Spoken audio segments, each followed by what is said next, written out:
సంతోషం. కానీ ఇక్కడ ప్రాముఖ్యమైనటువంటి ఒక ప్రశ్న మనకి తలెత్తుచున్నది. అదేంటంటే, తనకు పిల్లలు కావాలనుకున్నాడు, ఆ పిల్లలని కంటున్నాడు, కనొచ్చు. కానీ ఈ శరీరములను ఎందుకు అమరుస్తున్నట్లు, దేహాలను ఎందుకు ఇస్తున్నట్లు అని అన్నప్పుడు, నిజమే కదా, దేహం ఎందుకు అనంటే దేవుడు 3 విషయాలను కోరుకున్నాడు అని మనం గమనించాం. ఒకటి, పిల్లలు కావాలనేది.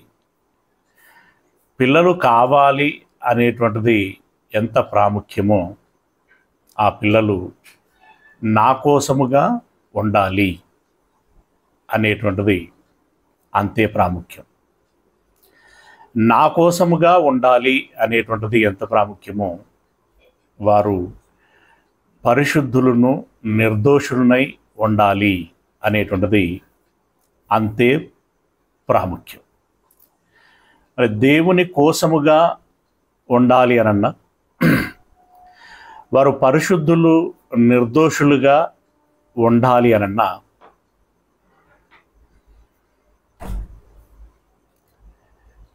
ముఖ్యంగా దేవుడు ఉన్నటువంటి లోకమైన దేవలోకమునకు చేర్చుకోవాలి అనన్నా, ఓ మనిషి నీవెవరు అనేటువంటి పాఠంలో మనం ఆలోచించిన చివరి మాటలు అవి.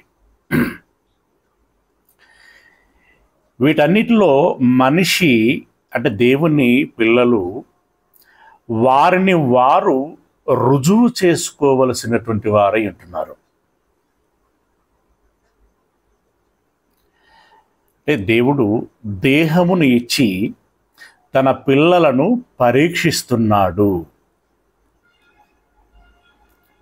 అందుకే శరీరములో, అందుకే ఈ మాటను మీరు గమనించాలి, అందుకే శరీరములో సహజంగానే శరీరాశ, నేత్రాశ, జీవపు డంబము అనేటువంటి లక్షణములను దేవుడే పెట్టాడు.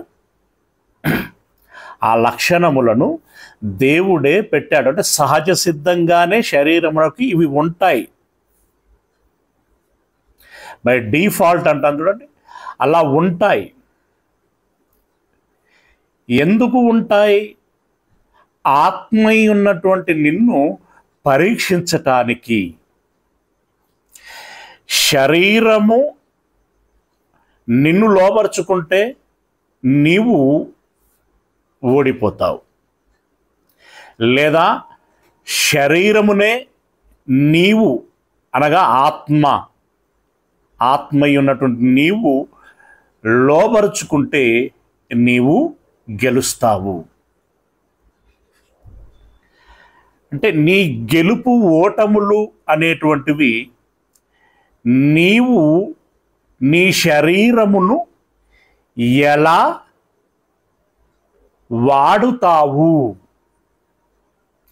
ఎలా ఉపయోగించుకుంటావు అనేటువంటిది ఇక్కడ ప్రాముఖ్యమైనటువంటి విషయం. ఇందులో నువ్వు శరీరమునకు లోబడతావా, శరీరమును నీవు లోబరుచుకుంటావా అనేటువంటిది మొదటిది. ఇక రెండవది ఏంటంటే,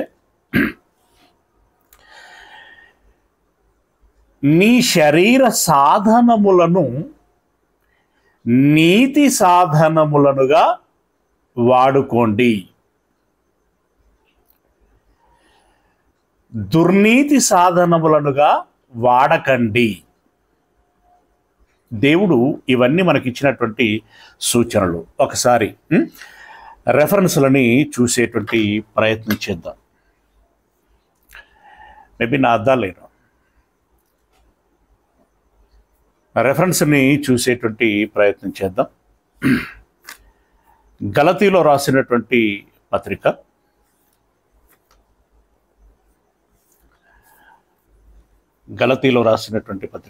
ఒక్క నిమిషం అండి, నేను అద్దాలు చూసుకుంటున్నాను.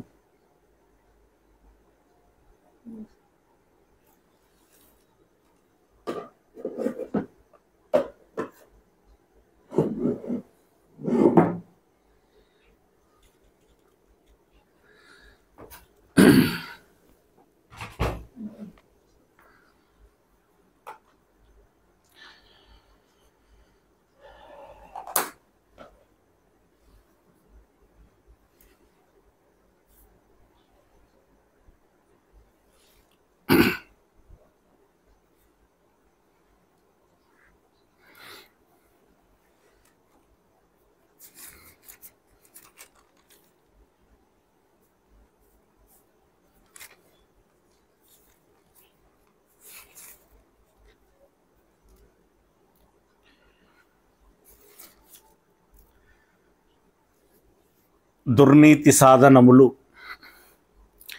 నీతి సాధనములు, అలాగే శరీరమునకు ఉన్నటువంటి స్వాభావిక లక్షణములు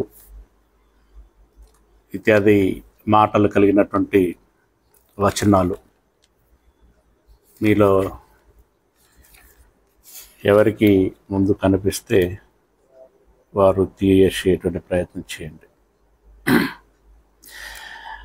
రోమపత్రిక 6వ అధ్యాయము 12వ వచనములో మనం చూడగలిగినట్లయితే, కాబట్టి శరీర దురాశలకు లోబడినట్లుగా చావునకు లోనైన మీ శరీరమందు పాపమును ఏలనీయకుడి, మరియు మీ అవయవములను దుర్నీతి సాధనములనుగా పాపమునకు అప్పగింపకుడి.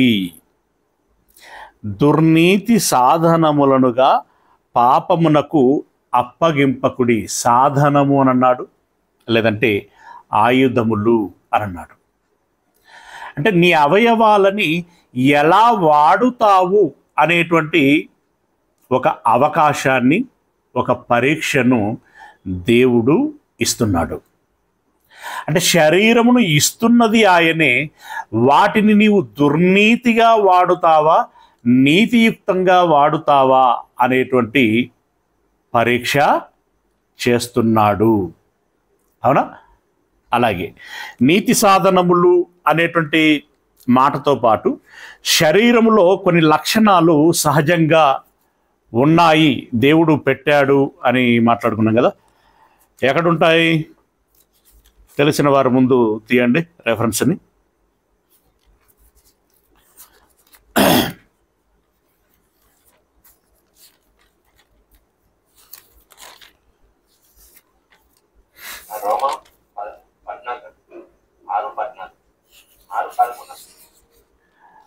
రోమా 6:13 నీతి సాధనములుగా అని అన్నాడు. కానీ శరీరములో కొన్ని లక్షణములను స్వాభావికంగా ఉంచాను లేదా ఉంచబడ్డాయి అని చెప్పబడింది కదా. అవి నేత్రాశ, శరీరాశ, జీవపు డంబము. యోహాను రాసినటువంటి మొదటి పత్రిక 1వ అధ్యాయము 16-17 వచనాలు.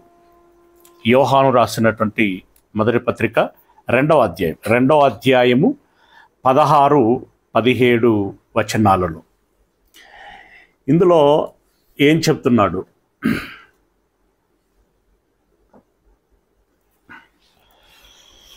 ప్రియులారా, లోకములో ఉన్నదంతయు అనగా శరీరాశయు, నేత్రాశయు, జీవపు డంబమును తండ్రి వలన పుట్టినవి కావు, అవి లోక సంబంధమైనవే. లోక సంబంధమైనవే అంటే ఈ ప్రకృతిలో నుండి వచ్చినటువంటి శరీరములో, ప్రకృతిలో నివసిస్తున్నటువంటి ప్రజల ద్వారానే లేదా జనుల ద్వారానే చిన్ననాట నుండే అభ్యాసము అవుతూ వస్తున్నటువంటి లక్షణాలు. ఏమన్నాడు? లోకమును దాని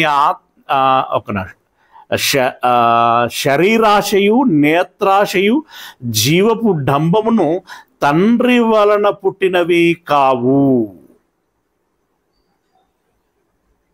అంటే తండ్రి నీకు ఆ లక్షణములను ఇవ్వలేదు. తండ్రి నిన్ను యథార్థవంతునిగా కన్నాడు, పరిశుద్ధునిగా కన్నాడు. కానీ శరీరంలో స్వాభావికముగా ఆ లక్షణములు ఉన్నాయి. ఇప్పుడు ఇక్కడ గమనించాల్సినటువంటి విషయం ఏంటంటే, అసలు ఆ శరీరమును తయారు చేసింది ఎవరు అనంటే మనం ఏం ఆలోచిస్తున్నాం, ఏం అర్థం చేసుకుంటున్నాం? మొట్టమొదటగా ఆదాము యొక్క శరీరమును నిర్మించింది ఆయనే. నిర్మించబడినటువంటి ఆ శరీరములో కొన్ని లక్షణములు స్వాభావికముగా ఉంచబడినవి. ఆ స్వాభావికముగా ఉంచబడినటువంటి లక్షణములను కలిగినటువంటి శరీరమును అమర్చుకున్నటువంటి నీవు వాటిని నీతి సాధనములుగా మలుచుకుంటావా, లేదా దుర్నీతి సాధనములుగా మలుచుకుంటావా అని దేవుడు పరీక్షిస్తున్నాడు. దేవుడు పరీక్షిస్తున్నాడు. అందులో భాగంగానే ఆదామునకి దేహమును ఇచ్చాడు, పరీక్షించాడు. కయీనుకి దేహమును ఇచ్చాడు, పరీక్షించాడు. హేబేలుకి దేహమును ఇచ్చాడు, పరీక్షించాడు. అలా హేబేలు మొదలుకొని హానాకు, నోవహు, ఇలా జనులు ఎంతమంది అయితే ఉన్నారో వారిని అందరినీ పరీక్షిస్తూ వచ్చాడు. ఆ పరీక్షలో నిలిచిన వారు కొందరైతే పడిపోయినటువంటి వారు అనేకులు. ఇప్పుడు మనకి దేహము ఇవ్వబడింది, నీకు, నాకు, మనందరికీ. ఒకనాడు దావీదుకు ఇవ్వబడింది. ఆదాము గారి శరీరము ఎలా ఇవ్వబడిందో చెబుతూనే తన యొక్క శరీరము, తన యొక్క పుట్టుకను గురించి కూడా మాట్లాడుతూ అద్భుతమైనటువంటి విషయాలను చెప్పాడు. మరలా ఒకసారి కీర్తనల గ్రంథము 139వ అధ్యాయము, కీర్తనల గ్రంథము 139వ అధ్యాయము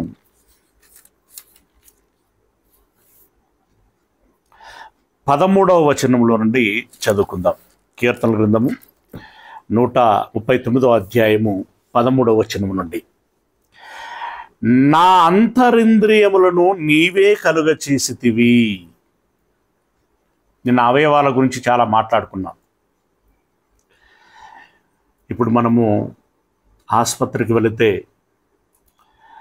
లివర్ టెస్టులను చూస్తున్నాం,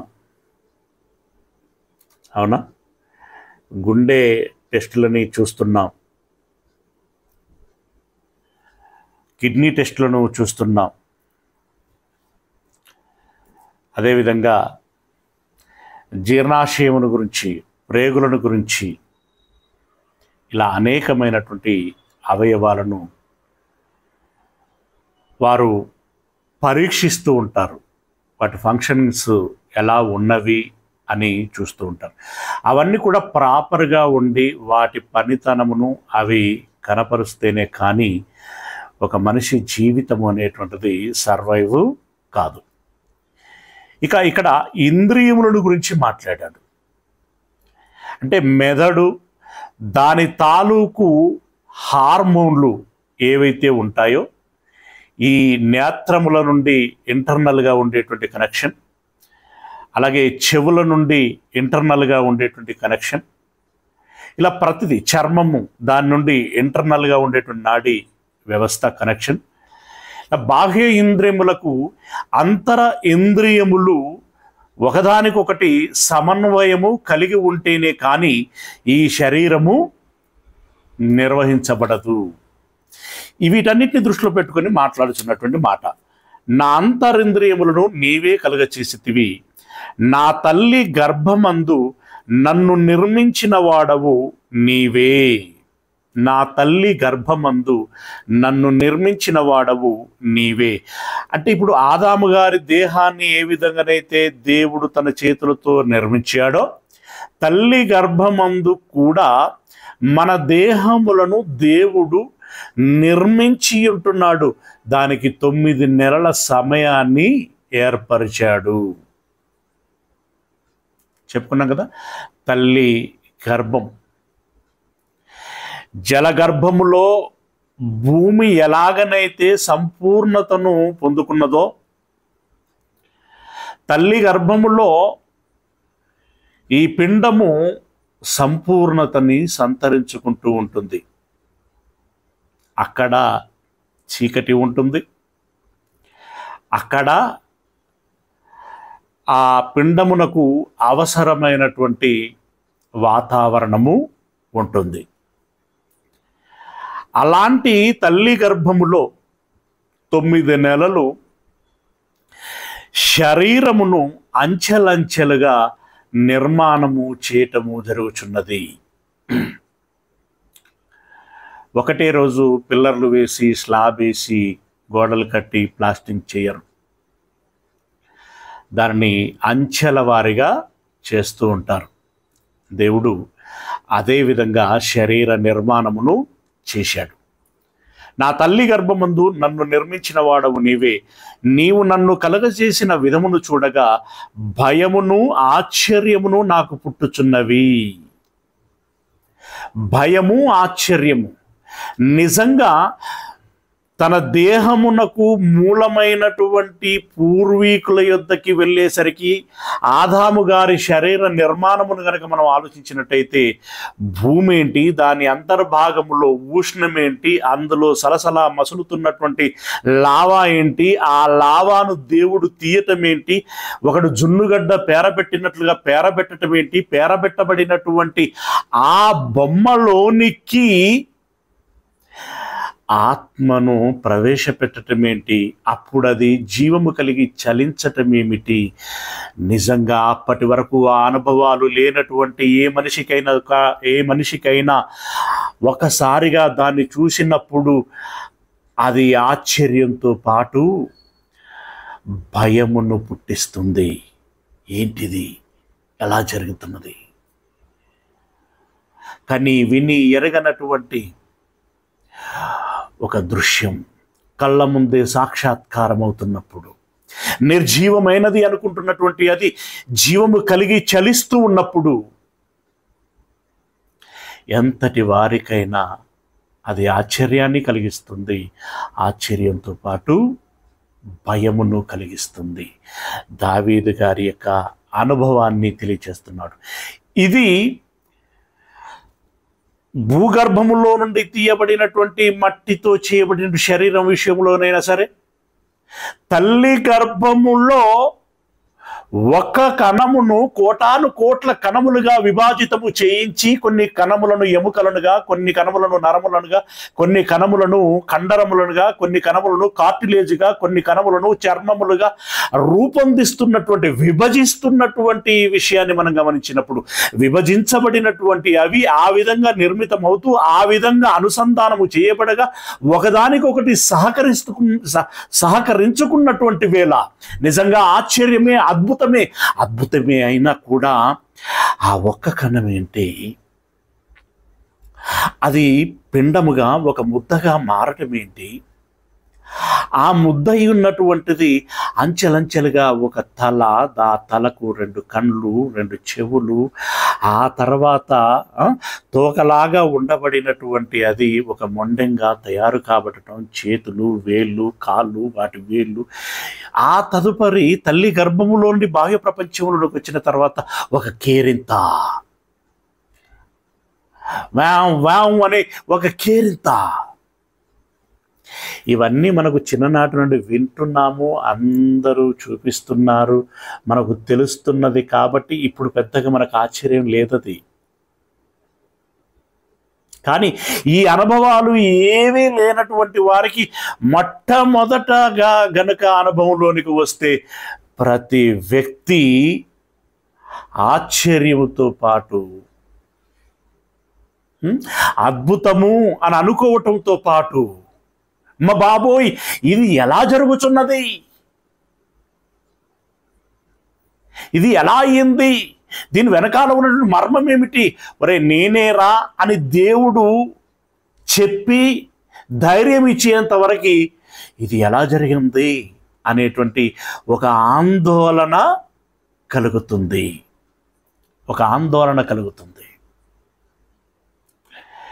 ఇప్పుడు మీరు కూర్చున్న చోట ఉన్నట్టుగానే ఉండి ఒక్కసారిగా నీళ్ళు ఉబికి మీరు కూర్చున్న ఆ గదిలోనికి, ఆ హాల్లోనికి వచ్చాయనుకోండి. మామూలుగా అవి సహజంగా భూమి నుండి వచ్చినటువంటి ఊట, భూజలములు. ఇవి పొలములో పడితే రైతు ఆనందిస్తాడు.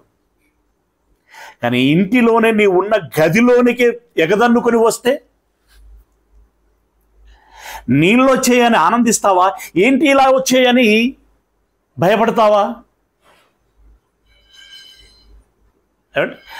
ఒక రకమైనటువంటి మానసిక పరిస్థితి ఏర్పడుతుంది. అలా దావీదు గారికి కూడా ఈ రెండు సందర్భాలను గమనించుకున్నప్పుడు ఆయనకి భయమును ఆశ్చర్యమును పుట్టుచున్నవి.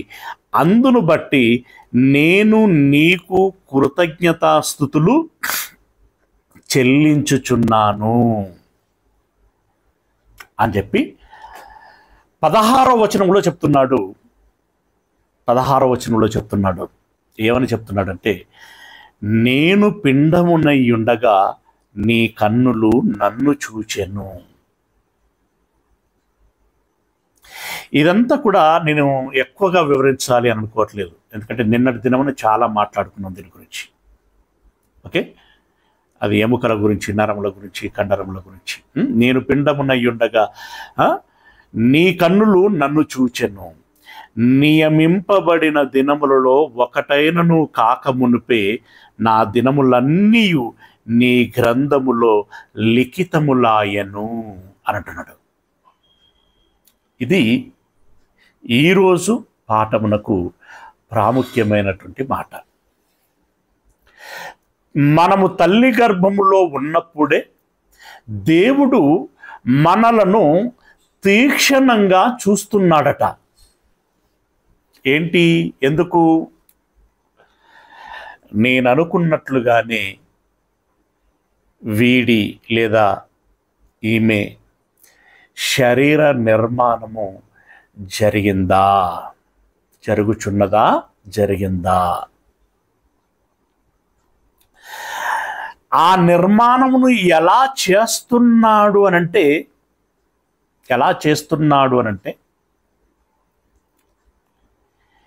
ఈ దేహము భూమి మీద ఎన్నాళ్ళు ఉండాలి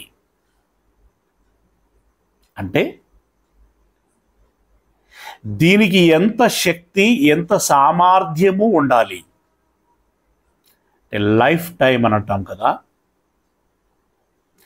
ఎక్స్పైరీ డేటు అని అంటాం కదా, ఆయుషు అని అంటూ ఉంటాం కదా. ఈ శరీరము ఎన్ని రోజులు భూమి మీద జీవముతో ఉండాలి, ఎన్ని రోజులు భూమి మీద ఇది చలనము కలిగి ఉండాలి, జీవము కలిగి ఉండాలి, పని చేయగలగాలి, శక్తి ఉండాలి, బలము ఉండాలి, నైపుణ్యము ఉండాలి. తయారు చేస్తున్నప్పుడే ఇది ఎంత కాలము మన్నికగా వండాలి అనేటువంటి దానిని దృష్టిలో పెట్టుకొని ఆ మేరకే తగిన మెకానిజం తోటి దాన్ని నిర్మాణము చేస్తున్నాడు. మెకానిజము అలాగే క్వాలిటీతో దానిని నిర్మాణము చేస్తున్నాడు. నిర్మాణము చేసి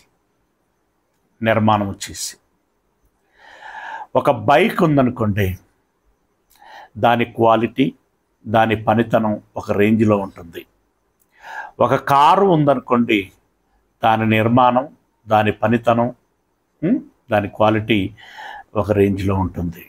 అలాగే బస్సు, ఒక లారీ, ఒక ట్రైను, ఒక విమానం, ఈ రకంగా ఆలోచించుకుంటూ పోయినప్పుడు వాటి క్వాలిటీలు వేరు, వాటి పనితనములు వేరు, వాటి లైఫ్ టైంలు వేరు. ఒక్కొక్క దానికి ఒక్కొక్క రకంగా ఇవ్వబడతాయి. ఇక్కడ మీరు చూడండి, ఒక బజాజ్ CD100 సంథింగ్ ఏదో ఉంటుంది, దాని క్వాలిటీ మీకు తెలుసు. ఒక హీరో బైక్, దాని క్వాలిటీ వేరు. అలాగే ఒక హోండా, దాని క్వాలిటీ వేరు. ఒక బుల్లెట్, దాని క్వాలిటీ వేరు. బైకులన్నీ ఒకటే అయినా వాటి క్వాలిటీలు వేరుగా ఉంటున్నాయి. కార్లన్నీ ఒకటే అయినా వాటి క్వాలిటీలు వేరుగా ఉంటాయి. ఇలా ప్రతి దానిలో కూడా. ఎందుకు అనంటే ప్రతి దానిని కూడా హయ్యర్ క్వాలిటీలోనే, హయ్యర్ స్టాండర్డ్లోనే, హయ్యర్ కెపాసిటీతోనే నిర్మాణము చేయొచ్చు కదా అంటే అవసరము లేదు. ఎంత అవసరమో అంతే చేస్తే సరిపోతుంది అన్నటువంటి వేలో నిర్మాణము చేస్తూ ఉంటారు. ఇప్పుడు ఈ దేహమును నిర్మాణము చేస్తున్నాడు ఏ ప్రాతిపాదికన అనంటే ఇక్కడ చెప్పబడినటువంటి విషయము, నేను పిండమునై ఉండగా నీ కన్నులు నన్ను చూచెను, నియమింపబడిన దినములలో ఒకటైనను కాక మునిపే నా దినములన్నీ నీ గ్రంథములో లిఖితములాయను అని అంటున్నాడు. నియమింపబడినటువంటి దినములు ఇవి ఏ దినములు? ఏ దినములను నియమించాడు అనంటే ఆయుష్ దినములు. మనము భూమి మీద ఎన్ని సంవత్సరాలు బ్రతకాలి అనేటువంటి విషయాన్ని మనము అమ్మ గర్భంలో ఉన్నప్పుడే దేవుడు నిర్ణయించాడు. అందుకే అక్కడ ఒకటైనను కాక మునిపే అని అన్నాడు. అంటే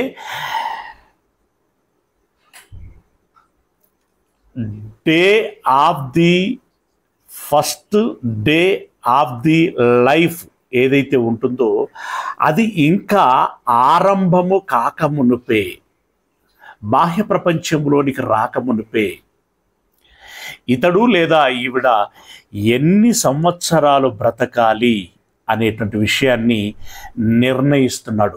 అంటే ఈ ఆయుష్ అనేటువంటిది తల్లి గర్భంలో ఉన్నప్పుడే నిర్ణయిస్తున్నాడు.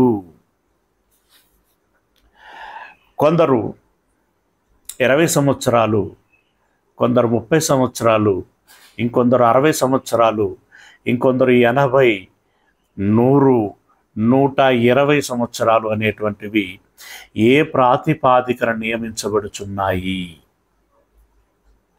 దేవుడు నిర్ణయిస్తున్నాడు.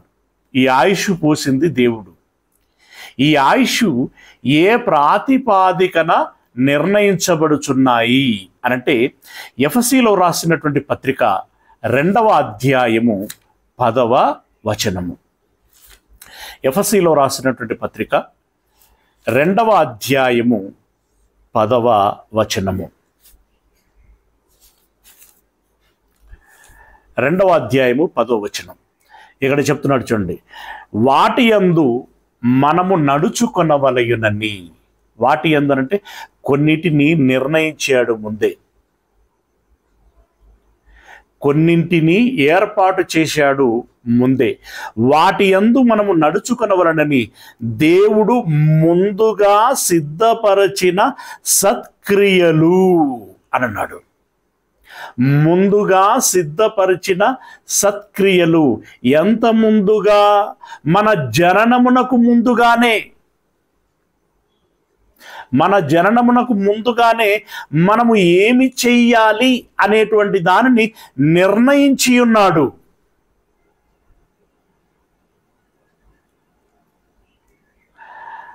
ఆదాము ఏమి చెయ్యాలి, అబ్రహాము ఏం చెయ్యాలి, ఒక రూతు ఏం చేయాలి, ఒక ఏలియా ఎలీషాలు ఏం చేయాలి, సమూయేలు ఏం చేయాలి, దావీదు ఏం చేయాలి, ఒక యెషయా, యెర్మియా, యెహెజ్కేలు, దానియేలు ఏం చేయాలి, యేసు ప్రభుల వారు ఏం చేయాలి, పేతురు ఏం చేయాలి, యాకోబు ఏం చేయాలి, యోహాను ఏం చేయాలి, పౌలు ఏం చేయాలి, మరియా ఏం చేయాలి, నువ్వు ఏం చేయాలి, నేను ఏం చేయాలి అనేటువంటి విషయాన్ని దేవుడు ముందుగానే నిర్ణయించి ఉన్నాడు. జన్మను ఇస్తున్నది దేవుడు, శరీరాన్ని అమరుస్తున్నది దేవుడు, ఆయుష్ను పోస్తున్నది దేవుడు, జీవించటానికి కావలసినటువంటి సమస్తమును అనుగ్రహిస్తున్నటువంటిది దేవుడు, ఏం చెయ్యాలి అనేటువంటి పనిని నిర్ణయిస్తున్నది దేవుడు. కానీ ఇప్పుడు మనమేం చేస్తున్నాం? నేను అని అంటున్నాం, నా శరీరము అని అంటున్నాం, నా జీవితం నా ఇష్టము అని అంటున్నాం, నేనేమైనా చేస్తాను అని అనుకుంటున్నావు. నీ మనసుకు నచ్చింది నీవు చేసుకుంటూ వెళ్ళిపోతున్నావు. అంటే దేవుడు నీకు జన్మనిచ్చింది, బ్రతుకునిస్తున్న ఉద్దేశము వేరు. నీవు నా దేహము నా ఇష్టము అని చేసుకుంటూ పోతున్నటువంటి పని ఉద్దేశము వేరు. దేవుని సంకల్పంతో సారూప్యత ఉన్నదా లేదా భిన్నముగా ఉన్నదా అని చూసుకోవలసినటువంటి బాధ్యత మన మీద ఉన్నది. ఏదో జన్మించాము, ఏదో చదువుకున్నాము, ఉద్యోగం సంపాదించుకున్నాము, బ్రతికాము, వివాహం చేసుకున్నాము, పిల్లలను కన్నాము, ఆ తర్వాత వృద్ధాప్యం వచ్చింది, చనిపోయాము అని అనుకుంటే కేవలము అందుకోసం మాత్రమే దేవుడు జీవితాన్ని ఇవ్వలేదు. ఇందాకనే ప్రారంభంలో మాట్లాడుకున్నాం కదా, నిన్ను నీవు రుజువు చేసుకోవాలి. ఏంటది? పరిశుద్ధత, నిర్దోషత్వము. దేవుడు ప్రేమామయుడైనట్లుగా మన యొక్క ప్రేమ, మన నీతి, మన నిజాయితీ, మన మంచితనము, మన పనితనము, మన తగ్గింపు, మనము ఎదుటి వారిని గౌరవించేటువంటి విధానము ఇత్యాది వాటన్నిటి ద్వారా దేవుడు మనలను పరీక్షిస్తున్నాడు. మొదటిది, ఇందులో మనము ఈ రకమైనటువంటి పరిశుద్ధ జీవితంతో, క్రియాపూర్వకమైనటువంటి విశ్వాసముతో దేవుని ముందు మనము సమర్థించుకోగలగాలి. అంటే దేవుని చేత ఒప్పించుకోగలగాలి. రెండవది, దేవుడు ఏ సంతానమైతే నాకు కావాలని భావించి ఆశీర్వదించి అనుగ్రహించి బిడ్డలనుగా మన ఒడిలో పెట్టి పెంచండిరా అని మనకు అప్పగిస్తున్నాడో ఆ విషయంలో మనము బాధ్యతాయుతంగా ఆ పిల్లలను సహనము కలిగి దేవుని యొక్క జ్ఞానములో పెంచగలగాలి. బిడ్డలను దేవుని కోసం పెంచటము కూడా ఒక దేవుని పని అనేటువంటి విషయాన్ని మర్చిపోకూడదు. ఓకేనా? ఇక నిన్ను వలె నీ పొరుగు వారిని ప్రేమించుము అనేటువంటి మాటలో శరీర అవసరాలు కనబడతాయి. అదేవిధంగా నువ్వు మరణించిన తర్వాత మరో లోకమైన పరలోకమునకు వెళ్ళాలని ఎంతగానైతే తాపత్రయపడుతున్నావో, ఆ రక్షణ, ఆ నిత్య జీవము, ఆ పరలోక మహిమ నీకు దక్కులాగున నీవు ప్రయత్నం చేయాలి.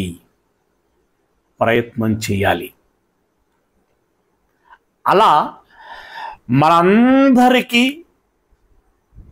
ఒక్కొక్క పనిని అప్పగిస్తూ వచ్చాడు. అయితే ఇందులో ఒకరికి ఒకటి ఉండొచ్చు, లేదా 2 ఉండొచ్చు, 4 ఉండొచ్చు, 8 ఉండొచ్చు, 16 ఉండొచ్చు. అయితే ఈ ఎన్ని పనులనైతే మనకు అప్పగిస్తూ ఉంటాడో అంత మేరకి మనకు ఆయుష్ను ఇస్తాడు. లేదా ఎంత మేరకైతే ఆయుష్ను ఇస్తాడో ఆ ఆయుష్ మేరకి సరిపడేటువంటి పనులని ఇస్తాడు. దేవుడు ఈ రెండింటిని సమన్వయం చేస్తాడు. ఇప్పుడు ఇక్కడ మరలా ఒకసారి మనం జాగ్రత్తగా గమనించుకోవాల్సినటువంటి విషయం, ఏ ప్రాతిపాదికన దేవుడు నాకు ఆయుష్ను నిర్ణయించాడు అనంటే, దేవుడు నాకు ఏ పనైతే అప్పగిస్తున్నాడో ఆ పనిని పూర్తి చేయటానికి ఎంత సమయం అయితే అవసరమై ఉంటుందో ఆ మేరకి నాకు ఆయుష్ను నిర్ణయిస్తున్నాడు అని భావించాలి.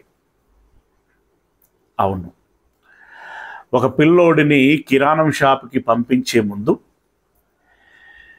ఇన్ని నిమిషాలలో నువ్వు మళ్ళా ఇంటిలో ఉండాలి అని చెప్తాను.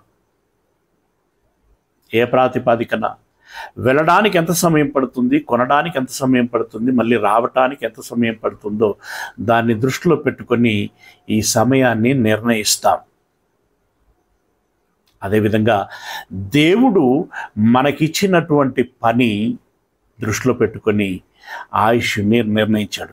అయితే ఇక్కడ ముందుగా సిద్ధపరిచిన సత్క్రియలు, ఇందాక మనం మాట్లాడుకున్నటువంటి నేను పరిశుద్ధంగా ఉండాలి అనేటువంటిది కానీ, నేను నీతి నిజాయితీ కలిగి ఉండాలి అనేటువంటి విషయం కానీ, నా పిల్లలను అలా ఉండేటువంటి వారినిగా తీర్చిదిద్దాలి అనుకునేటువంటి పని కానీ, నా కుటుంబము ఆ విధంగా ఉండాలి అని భావించేటువంటి పని కానీ, చివరికి సమాజములో ఉన్నటువంటి వారిని, సాటి వ్యక్తులైనటువంటి వారిని ప్రేమించేటువంటి విషయంలో కానీ,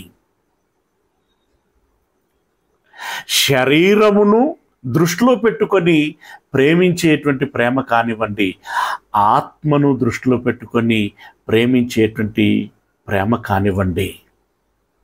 శరీరమును దృష్టిలో పెట్టుకొని అంటే ఆకలితో ఉన్నటువంటి వాడు, దాహంతో ఉన్నటువంటి వాడు, వస్త్ర అవసరంతో ఉన్నటువంటి వాడు, అనారోగ్యంతో బాధపడుచున్నటువంటి వాడు, గృహము లేకుండా ఉన్నటువంటి వాడి విషయంలో నీవు చూపించేటువంటి ప్రేమ, అందున నిన్ను పరీక్షిస్తున్నాడు. ఆ అవసరాలలో వాడు ఉండులాగున, ఉన్నటువంటి వాడు నీ కంట పడులాగున, కంటపడినటువంటి నీవు నీ స్పందన ఏంటి అని తెలుసుకొనులాగున, నీ స్పందన ఏమిటి అని తెలుసుకొనులాగున దేవుడు ఈ పేదవాళ్ళు ఎందుకుంటున్నారు ఈ లోకంలో, అందరూ దేవుని పిల్లలే కదా అని మనం భావిస్తూ ఉంటాం. అఫ్కోర్స్ దాని విషయమే పాఠం, అది మరొక తరగతికి సరిపడేటువంటి విషయాలు ఉంటాయి. కానీ వాళ్ళు మనం సంక్షిప్తంగా ఆలోచిస్తున్నప్పుడు వారు ఉన్నారు అనంటే నీవు పరీక్షించబడటానికి అనేటువంటి విషయాన్ని మనం గమనించాలి. అలాగే తెలిసా తెలియకనా అజ్ఞానంతో కొట్టుమిట్టాడుతూ తప్పుడు మూర్ఖపు పనులు చేసి పాపమును మూట కట్టుకుని నరకానికి జారిపోతున్నటువంటి సాటి వ్యక్తిని నీవు రక్షణలోనికి నడిపించాలి అంటే వారికి జీవితం ఏంటో తెలియచేయాలి, ఆలోచింపచేయాలి, మనసును మార్చాలి, పాపమును విడుచులాగున చేయాలి, పరిశుద్ధతను పొందుకొనులాగున చేయాలి, నశించి నరకమునకు జారిపోతున్నటువంటి వాడిని నిత్య జీవంలోనికి నడిపించాలి. ఇది నీవు చూపించవలసినటువంటి ప్రేమ. ఇత్యాది క్రియలన్నీ మనకు కనబడతాయి. సత్క్రియలు అనంటే సత్ అనగా వాక్యము. సత్యమందు వారిని ప్రతిష్ఠ చేయుము అయ్యా, నీ వాక్యమే సత్యము అంటాడు. నీ వాక్యమే సత్యము అని అంటాడు. అంటే ఆ వాక్యము సంబంధమైనటువంటి పనులను చేయాలి. వాక్యము అనంటే దేవుని మాట. దేవుని మాట అనంటే దేవుని అంతరంగము. దేవుని అంతరంగము. దేవుడు తన అంతరంగపు ఆలోచన ఏదైతే ఉందో దాన్ని మాట ద్వారా వెల్లడి చేశాడు. మాట ద్వారా వెల్లడి చేయబడినటువంటిదే వాక్యముగా రాయబడింది. వాక్యముగా వ్రాయబడినటువంటిదే ఇదిగో బైబిల్ రూపంలో మన చేతికి వచ్చింది. ఇప్పుడు ఇందులో ఏదైతే వ్రాయబడిందో దానిని అనుసరించి మన జీవితములను జీవింపచేయాలి. మన శరీరమును వాడాలి. అందుకే యేసు ప్రభుల వారు తన శరీర నిర్మాణం గురించి, తన జీవితాన్ని గురించి అద్భుతమైనటువంటి మాట ఒకటి మాట్లాడారు. హెబ్రీలో రాసినటువంటి పత్రిక 10వ అధ్యాయము, హెబ్రీలో రాసినటువంటి పత్రిక 10వ అధ్యాయము 5వ వచనము. హెబ్రీలో రాసినటువంటి పత్రిక 10వ అధ్యాయము 5వ వచనము. ఆయన ఈ లోకములో ప్రవేశించున్నప్పుడు ఈలాగు చెప్పుచున్నాడు. అంటే మరియ గర్భంలో శరీరమును ధరించుకొని ఈ లోకములోనికి వచ్చినప్పుడు అని. బలియు అర్పణయు నీవు కోరలేదు గాని నాకొక శరీరమును అమర్చితివి. పూర్ణ హోమములను పాప పరిహారార్థ బలులను నీకిష్టమైనవి కావు. అప్పుడు నేను గ్రంథపు చుట్టలో నన్ను గూర్చి వ్రాయబడిన ప్రకారము దేవా నీ చిత్తము నెరవేర్చుటకు ఇదిగో నేను వచ్చి ఉన్నాను అంటిని. ఆయన జన్మించగానే తెలుసుకున్నటువంటి విషయం ఏంటంటే, నేనుగా జన్మించి వచ్చినటువంటి వాడను కాను, నేనుగా శరీరమును అమర్చుకున్నటువంటి వాడను కాను. నా వెనకాల దేవుని సంకల్పము ఉన్నది. నేనెందుకు కావాలి అని అనుకున్నాడో, నన్నెందుకు ఈ లోకములోనికి పంపించాలి అని అనుకున్నాడో, అంటే ఇంకా డీప్గా మాట్లాడితే కావాలి అనుకోవటం ఒకటైతే, ఈ సృష్టి నిర్మాణములో నా పాత్ర ఎలా పోషించబడాలి అని అనుకున్నాడు.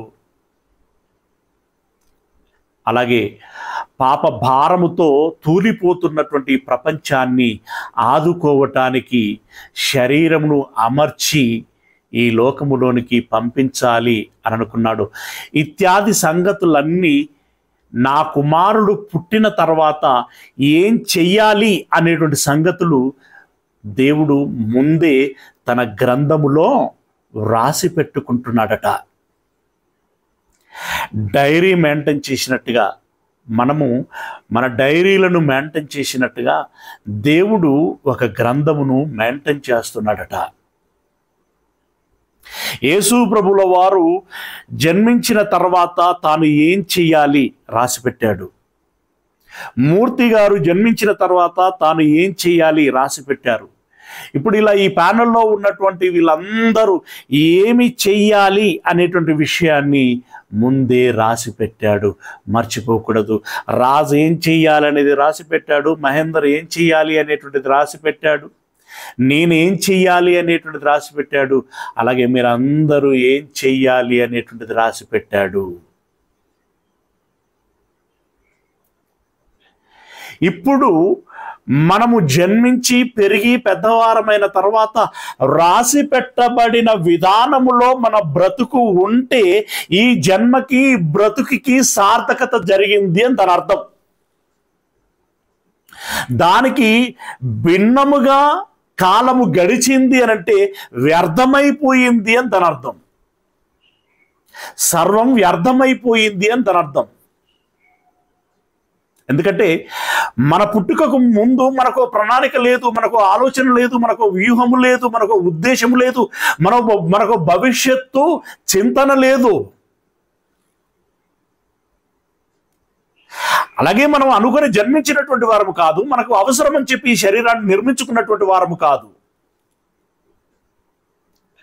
అంటే ఇందులో మన ప్రమేయము ఏమాత్రము లేదు. అందును బట్టే మనకు అర్థమవుతున్నటువంటి విషయం ఏంటంటే, నేను నా ఇష్టము, నా సంతోషము, నా ఆనందము అని చెప్పి నా స్వార్థం కోసం బ్రతకడానికి నాకు హక్కు లేదు, నాకు ఆ రైట్ లేదు. దేవుడు కావాలనుకున్నాడు, దేవుడు జన్మనిచ్చాడు, దేవుడు పనిని ఇచ్చాడు, దేవుడు ఆయుష్ను పోశాడు. కాబట్టి దేవునికి రైట్ ఉంటుంది. కనుక నేను నా ఇష్టము చొప్పున కాకుండా నేను కావాలని కోరుకున్నటువంటి నా కన్న తండ్రి అయినటువంటి దేవుని ఇష్టము చొప్పున నా బ్రతుకును కొనసాగిస్తాను అని అనుకుంటే అప్పుడు దానికి సార్థకత జరిగినట్లు. ఆ విషయాన్ని ఉన్నది ఉన్నట్లుగా యేసు ప్రభుల వారు ఇక్కడ ఆవిష్కరిస్తున్నారు. యేసు ప్రభుల వారు శరీరధారి అయి ఉన్నప్పుడు భూమి మీద మాట్లాడినటువంటి మాటల్లో అనేక మాటలు మనకు తెలుసు. అయ్యా, నా ఇష్టమును నెరవేర్చుకోవటానికి ఈ భూమి మీదకి రాలేదు, నా ఇష్టమును నెరవేర్చుకోవటానికి నాకు ఉన్నటువంటి రైట్ ఏముంది?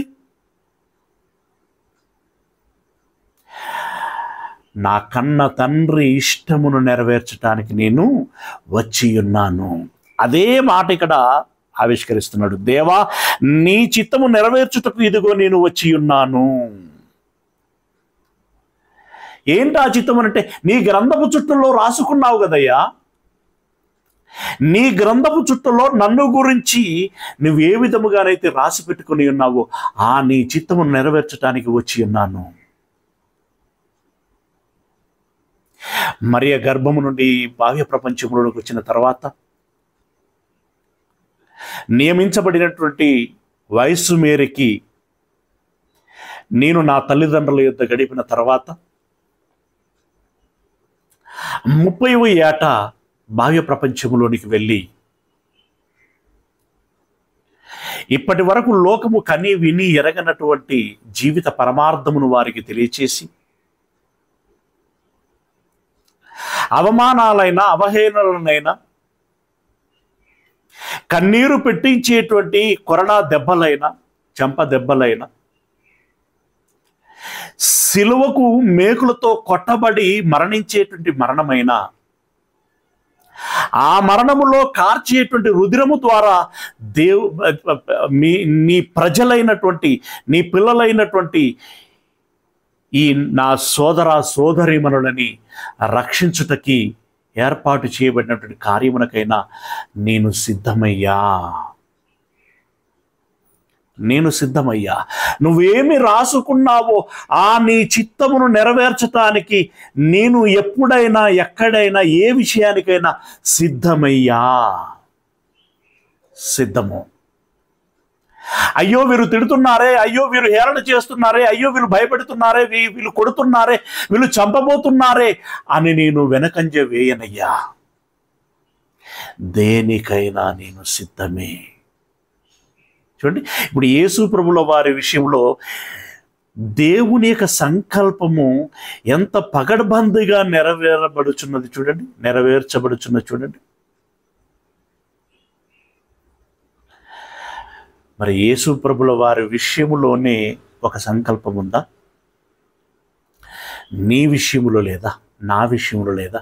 మనందరి విషయంలో దేవునికి ఒక సంకల్పము ఉన్నది. ఉదాహరణకి కొంతమంది భక్తుల జీవితాలను వేగంగా మనం చదువుకున్నట్టయితే ఆ సంకల్పం ఏమై ఉన్నది అనేటువంటి విషయం మనకు బోధపడుతుంది. వాళ్ళ వెనకాల ఉన్నట్టుగానే మన వెనకాల కూడా ఒక సంకల్పం ఉంటుంది అనేటువంటి విషయము మనకు అర్థమవుతుంది. ఒకసారి చూడండి, ఇర్మియా గ్రంథము 1వ అధ్యాయము 5వ వచనము. ఇర్మియా గ్రంథము 1వ అధ్యాయము 5వ వచనము.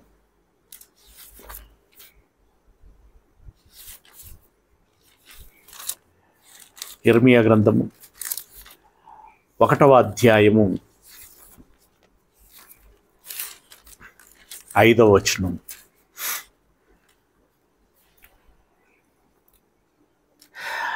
యెహోవా వాక్కు నాకు, అంటే ఇర్మియాకు అన్నమాట, యెహోవా వాక్కు నాకు ప్రత్యక్షమై ఈలాగు సెలవిచ్చెను, గర్భములో నేను నిన్ను రూపింపక మునుపే, ఇర్మియాతో అంటున్నాడు, ఇర్మియా, గర్భములో నేను నిన్ను రూపింపక మునుపే నిన్నెరిగి తిని, నీవు గర్భము నుండి బయలుదేరక మునుపే నేను నిన్ను ప్రతిష్ఠించి తిని. అరే, నీవు తల్లి గర్భములో ఉన్నప్పుడే నువ్వేంటో నాకు తెలుసురా. ఎందుకంటే నాకు తెలియకపోవటం ఏంటి? కన్నదే నేను, నీకు శరీరమును ఇచ్చిందే నేను. నిన్నెరుగుదును అని. ఇంకొకటి ఏమంటున్నాడు, నేను నిన్ను ప్రతిష్ఠించి తిని, అంటే ఫలాని దానికంటూ ఏర్పాటు చేసి తిని అని అంటున్నాడు. పర్పస్, ఫలాని దానికంటూ ఏర్పాటు చేసి తిని, ప్రతిష్ఠించి తిని, జనములకు ప్రవక్తగా నిన్ను నియమించి తిని. ఇర్మియా పెరిగిన తర్వాత, పెద్దవాడైన తర్వాత వాడు ఎలాంటి వాడై ఉంటాడో చూసి, అప్పుడు వాడు ఈ పనికి పనికొస్తాడో లేదో చూసి, పనికొస్తాడు అనుకుంటే అప్పుడు ప్రవక్తనుగా పెడతాను, పనికి రాడు అని అనుకుంటే పక్కకు పెడతాను అని చెప్పి నిర్ణయించలేదట. ఎప్పుడు? తల్లి గర్భములో ఉన్నప్పుడే ఇర్మియా ప్రవక్తగా తన పరిచర్యను చేయాలి అని చెప్పి నిర్ణయించాడట. ఎంత ఆశ్చర్యం చూడండి, ఎంత ఆశ్చర్యం. అంటే ఇర్మియా ప్రవక్తగా పరిచర్య చేయాలని తన తల్లి గర్భంలో ఉన్నప్పుడే నిర్ణయించబడింది. అదేవిధంగా సంసోను గురించి ఒక మాట ఉంటుంది. న్యాయాధిపతుల గ్రంథము 13వ అధ్యాయము, న్యాయాధిపతుల గ్రంథము 13వ అధ్యాయము 5వ వచనము. న్యాయాధిపతుల గ్రంథం 13వ అధ్యాయము 5వ వచనం. సంసోను నీకెందుకు జన్మనిచ్చానంటే అని చెప్తున్నాడు అన్నమాట. ఇక్కడ ఏమని చెప్తున్నాడు? సంసోను తల్లికి చెప్తున్నాడు, నీవు గర్భవతివై కుమారుని కందువు, అతని తల మీద మంగళకత్తి వేయకూడదు, ఆ బిడ్డ గర్భమున పుట్టినది మొదలుకొని దేవునికి నాజీరు చేయబడిన వాడై ఫిలిస్తీన్ల చేతిలో నుండి ఇశ్రాయేలీలను రక్షింప మొదలు పెట్టునని ఆమెతో అనగా. ఇప్పుడు సంసోను ఏం చెయ్యాలట? ఏం చేయబోతాడట? ఫిలిస్తీన్ల చేతిలో నుండి ఇశ్రాయేలీలను రక్షించాలి. ఇది సంసోను గారికి నియమించినటువంటి పని. అలాగే గలతీలో రాసినటువంటి పత్రిక 1వ అధ్యాయము 15వ వచనము. గలతీలో రాసినటువంటి పత్రిక 1వ అధ్యాయము 15వ వచనము.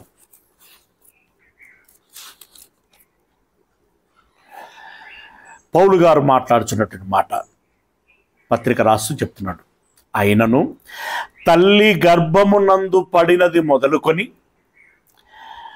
నన్ను ప్రత్యేకపరిచి తన కృపచేత నన్ను పిలిచిన దేవుడు నేను అన్యజనులలో తన కుమారుణ్ణి ప్రకటింపవలనని అని అన్నాడు. తల్లి గర్భములో ఉన్నప్పుడే పౌలు గారిని ఏర్పాటు చేశాడట, ప్రత్యేకపరిచాడట.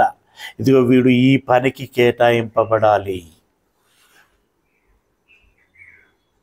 ఏ పనికి? అన్యజనులకు సువార్త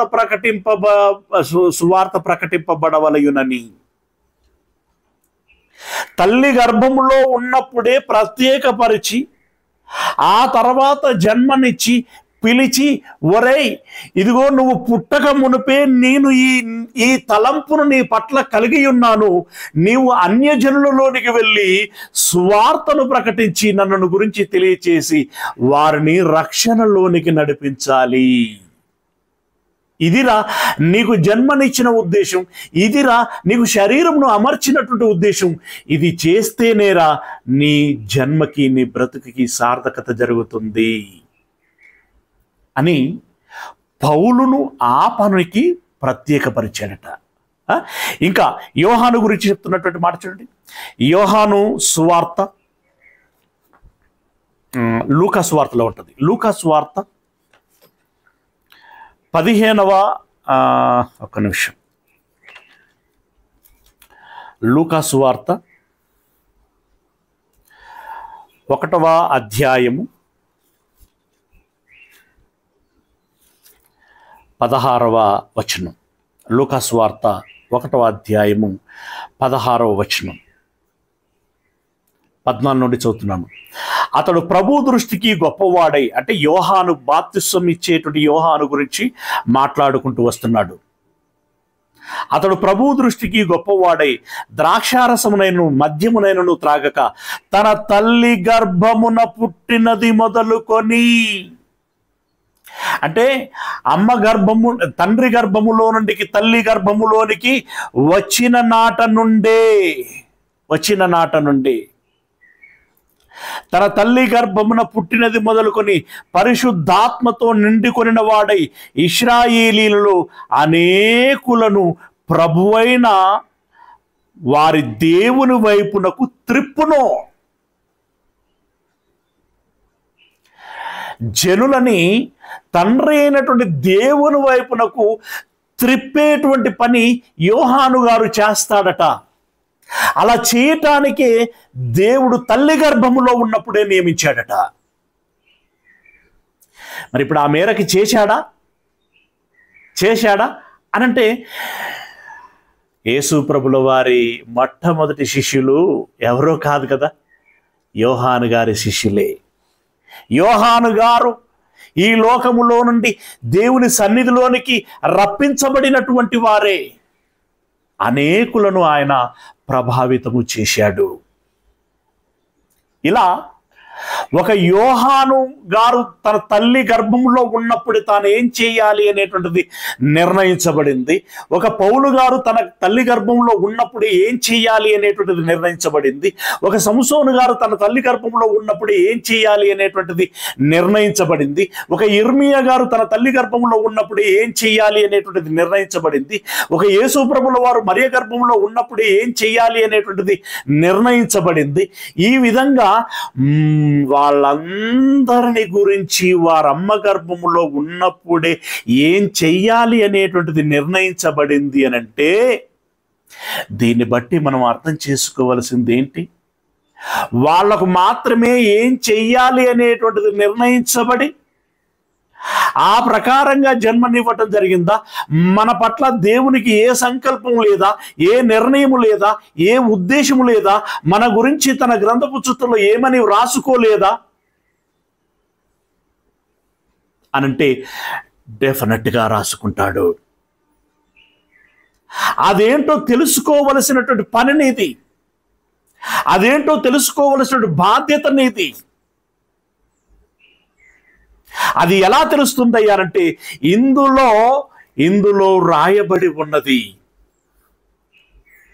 దానిని చదువు, దానిని వెతుకు, అన్వేషించు. బాగా చదివి, అయ్యా ఇందులో నన్ను గురించి ఏమని రాశావు, ఎక్కడ రాశావు? బాగా చదువు, ఏకాంతములోనికి వెళ్ళు, తీక్షణంగా ఆలోచించు. దేవుడు నా విషయమై ఏం కోరుకొని ఉంటాడు, నేను ఏం చెయ్యాలని తలంచి ఉంటాడు? అనాథలను చేరదీయాలా?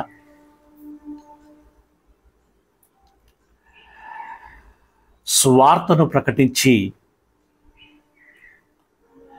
జనులను ప్రభావితం చేయాలా? సువార్తను ప్రకటించేటువంటి వారికి సహాయకునిగా ఉండాలా?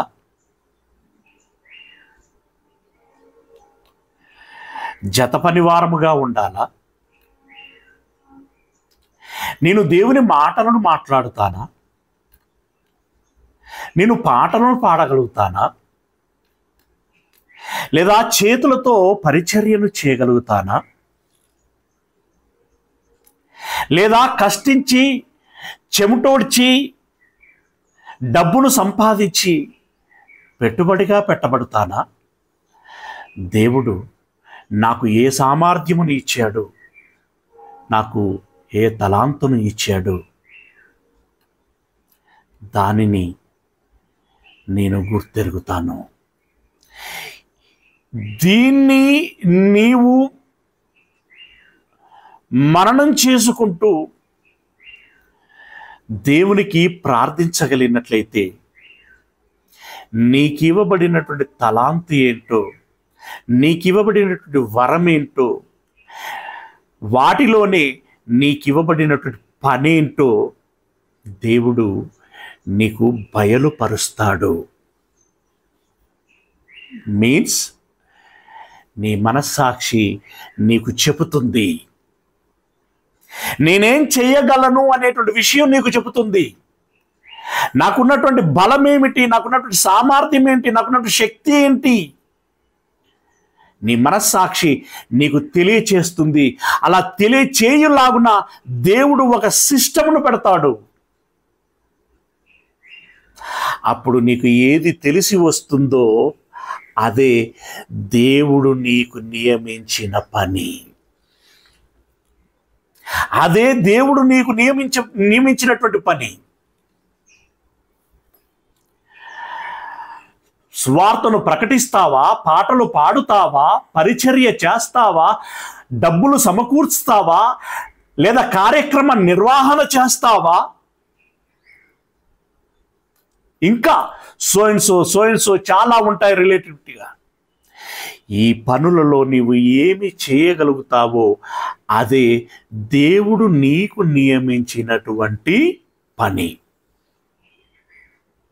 నీకు తెలుస్తూ ఉంటుందే, అదే నీకు నియమించినటువంటి పని. ఆ విధంగా దేవుడు నీకు నియమించినటువంటి పనులని నీవు చేయాలి. చిన్న చిన్నగా కూడా గమనించవచ్చండి, సూక్ష్మంగా. ఒక ఏలియాను దృష్టిలో పెట్టుకొని షూనేమీరాలికి ఒక పని చెప్పాడు. తెలుసు కదా, షూనేమీరాలికి ఒక పని చెప్పాడు. ఒక ప్రిస్కిల్లకి పని చెప్పాడు, ఒక మరియకి పని చెప్పాడు, ఒక క్లెమెంత్కి పని చెప్పాడు, ఒక సమరయ స్త్రీకి పని చెప్పాడు, ఒక జక్కయ్యకి పని చెప్పాడు. ఇలా నువ్వు ఎవరిని గురించి ఆలోచించు, వారికి ఒక పని ఉంటుంది, ఆ పనిలో పరమార్థం ఉంటుంది. ఆ పరమార్థం నెరవేరులాగున నీ జీవిత అర్థం ఉండాలి, నీ జీవిత అర్థం ఉండాలి. మనిషి జన్మ ఎందుకు? నెంబర్ 1, ఆత్మగా నేనెందుకు పుట్టాను? ఆత్మ ఉన్నటువంటి నాకు శరీరము ఎందుకు అమర్చబడింది? డెలివరీ పేరట ఈ బాహ్య ప్రపంచములోనికి వచ్చి ఎందుకు బ్రతికించబడుచున్నాను అనంటే, నా కన్న తండ్రి అనాది సంకల్పము ఏదైతే ఉన్నదో, ఏ సంకల్పాన్ని ఏ జీవ గ్రంథములో రాసిపెట్టి ఉన్నాడో, ఈ గ్రంథములో రాయబడినటువంటి దాని ప్రకారము నా జీవితమును వాడాలి. నేను అలా బ్రతకాలి. ఇందుకోసమే నాకు దేవుడు జన్మనిచ్చాడు, ఇందుకోసమే నాకు జన్మనిచ్చాడు. కనుక ప్రియమైనటువంటి దేవుని వారలారా, మీకు ఇప్పటికే చాలామందికి మీ జన్మ కారణము ఏంటి అనేటువంటి విషయం తెలిసి ఉంటుంది. తెలియని వారు ఇప్పటికైనా అర్జెంట్ అని ఎందుకంటున్నానంటే, ఇప్పటికే చాలా సమయం గడిచిపోయింది. ఇంకెంతకాలం ఉంటామో మనకు తెలియదు. ఆయుష్ లోపే తెలుసుకోవాలి, తెలుసుకున్న పనిని పూర్తి చేయాలి. మనకు దేవుడు ఒక 80 సంవత్సరాలు నియమించాడు అనుకుంటే, ఇప్పటికే 40 సంవత్సరాలు అయిపోతే పని 80 సంవత్సరాలకు సరిపడా ఉంటుంది. నీ సమయం ఏమో ఇంకా 40 సంవత్సరాలే ఉంటుంది. అప్పుడు ఏం చేయాలి? నీ పనిని వేగిరపరచాలి, రాత్రింబగళ్ళు కష్టపడాలి.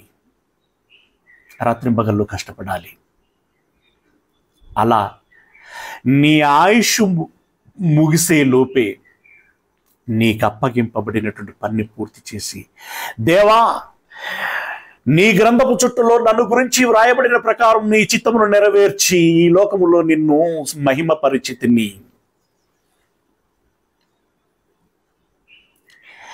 నాకు ఏ మహిమనైతే ఇవ్వాలి అని అనుకుంటున్నావో అయ్యా నాకు ఆ మహిమను ఇమ్ము అని చెప్పి నువ్వు అడగగలగాలి. అడిగే రైట్ అప్పుడు నీకు వస్తుంది, అడిగే హక్కు నీకు అప్పుడు వస్తుంది. అప్పుడు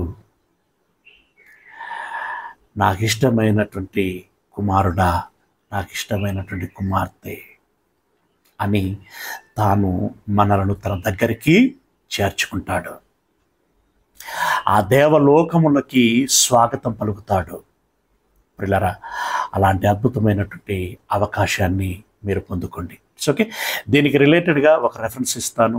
మనకు తలాంతులు అనేటువంటి విషయము, దాన్ని రాసుకోండి, తర్వాత చదువుకోండి. ఓకేనా? మత్తయి సువార్త 25వ అధ్యాయము 14వ వచనం నుండి 30వ వచనం వరకు ఒక్కొక్కరికి ఒక తలాంతు ఇస్తాడు. ఆ తలాంతుని వాడాలి అని అంటాడు. వాడిన వారికి తగిన బహుమానమును ఇస్తాను అని చెప్తాడు. ఆ రకంగా ఆ బహుమానాన్ని ఉపయోగించుకునేటువంటి ప్రయత్నం చేయాలి. రైట్? ప్రార్థన చేసుకుందాం. సర్వోన్నతుడైనటువంటి మా దేవుడా, మీ పాదములకు వందనాలు చెల్లిస్తూ ఉన్నాము పరమ తండ్రి. ఇదిగో మీ మాటలను ధ్యానించాం. విన్న మాటలు వ్యర్థం కాకుండా మా జీవితంలో అర్థవంతంగా మలచమని వేడుకుంటున్నాం. మీ పిల్లలందరినీ దీవించండి, వారికి కావలసిన క్షేమాలను దయచేయండి. ఎవరైతే వారి జన్మ కారణమును ఎరిగి అది నెరవేర్చుకోవాలనేటువంటి తాపత్రయంలో ప్రయత్నంలో ఉంటారో వారందరికీ మీ చేయుతను దయచేయమని వేడుకుంటున్నాం. మీ సహాయ సహకారాలు దయచేయమని వేడుకుంటున్నాం. పరిశుద్ధాత్మకు తోడును ఉంచమని వేడుకుంటున్నాం. అయ్యా, వారి కుటుంబాలను జ్ఞాపకం చేసుకోండి, వారికి కావలసిన క్షేమాన్ని దయచేయమని వేడుకుంటూ, ఇదిగో ఈ దినమున మీ పిల్లలు ఏ పనులలోనైతే ఉండబోచున్నారో ఆ పనులలోనూ తోడై ఉండమని వేడుకుంటున్నాం. అయ్యా, మీ పిల్లలు వారికి ఇవ్వబడుచున్నటువంటి హోంవర్క్ ఏదైతే ఉంటుందో తండ్రి, చెప్పబడినటువంటి మాటలను పునర్పరిశీలన చేసుకోవటం, అలాగే ఇవ్వబడినటువంటి ప్రశ్నలకి సరి అయినటువంటి సమాధానాలు సకాలంలో రాసి పంపించటం తండ్రి, తదితరమైన పనులు కూడా చేయటానికి సమయాన్ని సమన్వయం చేసుకోవటానికి తగినటువంటి జ్ఞానాన్ని దయచేయమని వేడుకుంటూ, మమ్మల్ని అందరినీ మీ చేతులకు అప్పగించుకుంటూ, మీ ప్రియకుమారుడు ప్రభువునైనటువంటి క్రీస్తు యేసుల వారి మహిమగల పరిశుద్ధ నామమున ప్రార్థించి విన్నపించుకుంటున్నాం మా పరమ తండ్రి. ఆమేన్.